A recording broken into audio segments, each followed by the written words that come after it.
श्री राम नहीं मार सकते थे मेघनाथ को, लक्ष्मण ही मार सकते थे।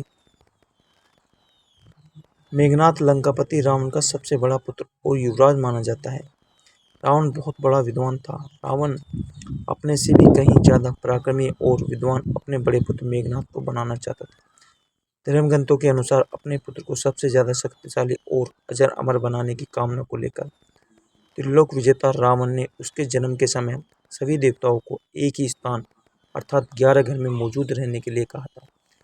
लेकिन भगवान शनिदेव ने रावण की आज्ञा का पालन नहीं किया और 12वीं घर में जाकर बैठ गए, जिससे मेघनाथ अजर अमर न हो सके।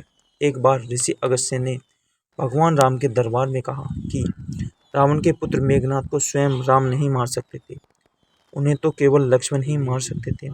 जानते हैं कि ऋषि अगस्त्य ने ऐसा क्यों कहा? मेघनाथ को केवल लक्ष्मण ही क्यों मार सकते थे?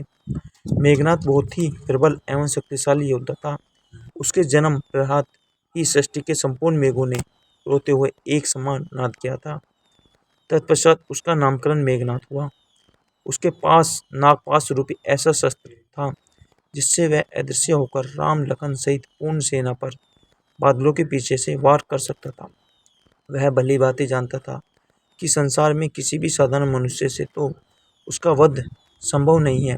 धर्म और अधर्म के बीच युद्ध की समाप्ति के उपरांत भगवान श्री राम के राज्याभिषेक में सम्मिलित अनेक तपस्वी ऋषि मुनि आदि भगवान राम से मिलने व आशीर्वाद देने वहां उपस्थित हुए। उसमें मुनि अगस्त्य ने प्रभु श्री राम से कहा, राम, आपने रावण और कुंभकर्ण को मारा जो अति दुर्लभ था, लेकिन अधिक विषाद संग्राम लक्ष्मण मेघनाथ से क्या था? मेघनाथ का वध सबसे ज्यादा विषम था। गुरु के वचनों को सुनकर श्री राम अचंभित हो गए, क्योंकि वह मेघनाथ की प्रबलता व उनके वरदान से अनभिज्ञ थे।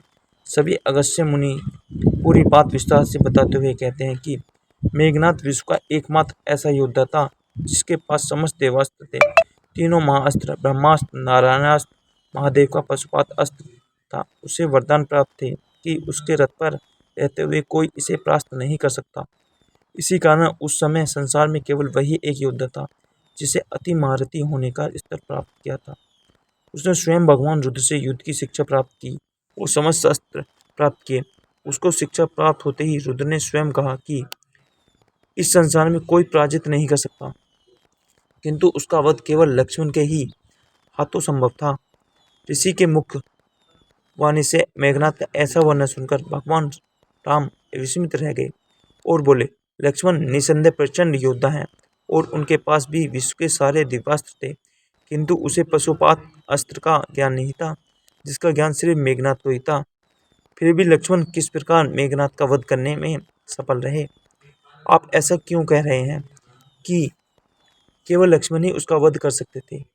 इस पर अगस्त्य मुनि ने कहा, आपका कथन सत्य है। जितने दिव्यास्त्र मेघनाथ के पास थे उतने ही लक्ष्मण के पास थे, किंतु मेघनाथ को एक वरदान प्राप्त था। एक बार देवासुर संग्राम में रावण को इंद्र द्वारा बंदी बना लिया गया। तब मेघनाथ ने अपने पिता की रक्षा हेतु इंद्र को ही बंदी बना दिया और उन्हें लंका ले गया। इसलिए मेघनाथ को इंद्रजीत के नाम से भी जाना जाता है। जब इंद्र को मुक्त करने के लिए ब्रह्मा जी उसके द्वार पर पधारे तो ब्रह्मा से उसके एक वरदान रूपी अपेक्षा पूर्ण करने को कहा और अपने प्राणों की रक्षा व अमर रहने हेतु उसने यह वरदान मांगा कि मुझे वही मार सकेगा जो 14 वर्ष भोजन न किया हो और न ही किसी स्त्री का मुख देखा हो और न ही निंद्रा का आहार ग्रहण किया हो, अर्थात 14 वर्षों तक सोया न हो। उसके इस वरदान की मांग को पूर्ण कर ब्रह्मा जी ने इंद्रदेव को मेघनाथ की कैद से मुक्ति प्रदान की। श्री राम बोले, मैं वनवास काल में 14 वर्षों तक नियमित रूप से लक्ष्मण के हिस्से का फल फूल देता रहा। उन्होंने कहा कि मैं सीता के साथ एक कुटी में रहता था। बगल की कुटी में लक्ष्मण रहते थे। फिर सीता का मुख भी न देखा हो और 14 वर्ष तक सोए न हो, ऐसा कैसे संभव है? अगस्त्य मुनि सारी बात समझकर मुस्कुराए। प्रभु से कुछ छुपा है? भला प्रभु श्री राम को सब कुछ पता था। सभी लोग सिर्फ राम का गुणगान ही करते थे, लेकिन भगवान राम चाहते थे कि लक्ष्मण के तप और वीरता की चर्चा भी अयोध्या के घर घर में हो। अगस्त्य मुनि ने श्री राम से कहा कि क्यों न लक्ष्मण जी से यह पूछ लिया जाए। लक्ष्मण जी आए तो राम जी ने कहा कि आपसे जो पूछा जाए उसे सब सच कहिएगा। लोगों ने पूछा, हम तीनों ने 14 वर्षों तक साथ रहे, फिर तुमने सीता का मुख कैसे नहीं देखा, फिर भी अनाड़ी कैसे बने रहे, यह कैसे हुआ? लक्ष्मण जी ने बताया, भैया जब हम भाभी को खोजते हुए ऋषिमुख पर्वत पर गए तो सुगनी ने हमें उनके आभूषण दिखाकर पहचान को कहा था।